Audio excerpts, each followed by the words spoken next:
Hello guys, this is Aris God. Before I start the video, I have a lot of big issues to address. The first one goes to the thumbnails. Notice how I said in my last video that I needed somebody to help me out with my thumbnails? Well, I think I'm going to stop that because there were so many thumbnail submissions and it was really hard for me to choose the best thumbnail. And a lot of you guys were upset when I didn't choose your thumbnail, so I think I'm going to put a stop to that and I'll figure something out. The second big issue regards all the hatred towards my channel. As you guys know, my last couple of videos received so many dislikes, and if you're just doing it for no specific reason, like, please don't do that, because every single dislike actually hurts me very dearly, and I actually have been suffering from slight depression for the last couple of days, and it really has affected me. I still have two shoutouts to give, so my first shoutout goes to RJKWH Bintong. Hope I didn't pronounce that wrong, but please subscribe to my man over there. He's super cool. Next shout out goes to Zane Dalton, who has helped me so much for my YouTube channel, so make sure to support him and his channel. He has 5 subscribers, make sure that goes all the way up. Without further ado, let's get straight to the video. Today's video is the easiest events that occurred in Asphalt 8. Pretty much the same thing as the last video. I'm not talking about time-limited events, because that's a whole different story. I'm talking about R&Ds, EDDs, and championships. I would like you guys to also remember that this list is based on my opinion. It's not an expert opinion because, you know, I'm a cheese god. There's no expertise in that. So if you really want an expertise channel, check out the Hot Dog 1, Elite Hector X, Dr. Illusion, Theorem Films. You know those people. At the number 5 spot, we have the Lamborghini Estoque from the Lamborghini Aventador SV Enduro Double Down. Now this car is good, and I put it at the number 5 spot not because it's a bad car, but because it was not the main car in the Enduro Double Down, and it was at the halfway point where you could get it, so it wasn't too hard to achieve this car. The Lamborghini Estoque is a very good multiplayer car, however, because it starts at a very low rank.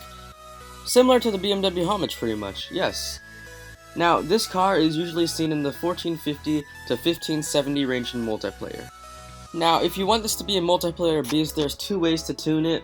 The first one is Max 0505 and Pro 5050, giving it a rank of 1531 and making it reach a speed of 281 miles an hour. The next best multiplayer choice is a max rank of 0500 and Pro 5050, which makes the rank 1456 and gives a speed of 272 miles an hour, which is really fast. As I said, however, this car doesn't technically count because it was the midway point in the Lamborghini Aventador SV Enduro Double Down, making it a pretty easy car to get. Still, this car takes the number 5 spot in our list. At the number 4 spot, we have the Alfa Romeo 4C R&D. Now, I remember vividly that this R&D was pretty easy. Now, this car starts at a rank of 936. Well, I only upgraded the car to about 1100, and I could beat the final AI. I could win the whole thing without spending that many tokens. So that was pretty easy. Still though, as many of you know, an easy R&D means the car really isn't that great. Now, the Alfa Romeo is not a bad car, not at all. It has a pretty good tuning kit of 54 points, and it's pretty cheap to max and pro. Now, it doesn't accelerate very quickly, but it has long nitro efficiency. Still, obviously the Mazda RX-8 beats it by a crap ton, which is why this car isn't seen that much in time-limited events, because it doesn't do that well. That takes our number 4 spot. The number 3 spot is the McLaren MP4 8. Now, special thanks to Rev Ghost for his footage of this car, because even though I have this car, I didn't manage to film that final last race in order to win the car, so special thanks to him. Now honestly, it's really rare where an event was really easy and the car is very good.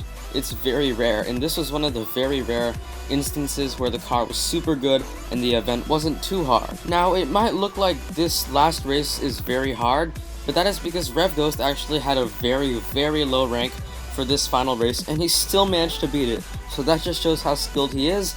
But anyways, this car has a pretty good tuning kit of 52 points. It has a starting rank of 1245 and a final pro rank of 1665. Now the McLaren MP4 8 has extreme acceleration, making it super good in the multiplayer rank of 1400 to 1499. This event had 8 locations total, ending with a race in the Alps. Now, for all you people out there that don't have this car and really want it, no worries, it's super easy to get it. All you need is what? Oh, more than 30 blueprints to win this car? Yikes. Oh, yikes. That is my number 3 spot. At the number 2 spot, we have debatably, okay, this is very debatably, the easiest championship that ever occurred. Yes, it is the McLaren M4A championship. Now, this car is super good. It has a huge tuning kit of 65 points, a starting rank of 981, and a final rank of 1550. The car excels in everything imaginable, handling top speed and acceleration, and an awesome nitro consumption rate, making the car pretty good for multiplayer. The championship had 7 locations, all of which were easy. The last location was Nevada. Now, honestly, I think a lot more people could have won this car if they fully understood what a championship was. This car was the first championship ever, and it was the first released in Asphalt 8, so people, some of them thought that they had to do every single challenge in order to win the car, like an R&D, and that they didn't have to just do the main goals in each challenge. That was what I thought, but I still managed to win it, so I'm super proud. I think Asphalt 8 should definitely renew this event, because not many people knew how to do it, so come on Asphalt 8, do it, please! Do it for the people who didn't win this car and had no idea what a championship was. That is the number 2 spot. At the number 1 spot, we have the Peugeot SR1. Or is it Peugeot? You know what? Okay, it's this brand, yes. Special thanks to Rev Ghost once again for this footage, because even though this R&D was easy, I didn't manage to witness the R&D because I hadn't started playing yet when this R&D came out.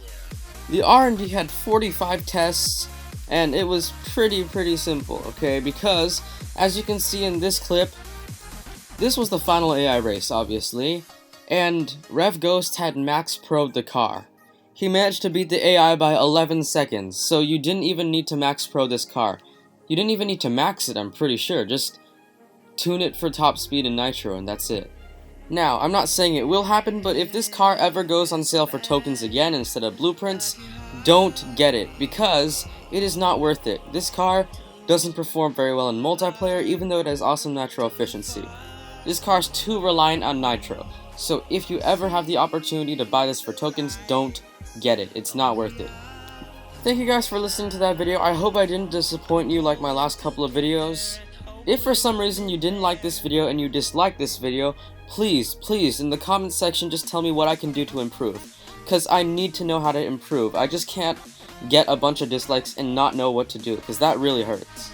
Now, the thumbnail for this video was not made by me. A very kind person decided to send this, and, well, I could have said no, but I decided not to. So please, don't send me more thumbnails, guys. I don't need more thumbnails. But anyway, this thumbnail goes to Capo Savari Bondo. Pretty sure I said that wrong, but thank you so much, man. You did a perfect thumbnail for me. Thanks. But guys, don't send me any more thumbnails, please, because I don't want to make anybody unhappy by not selecting theirs.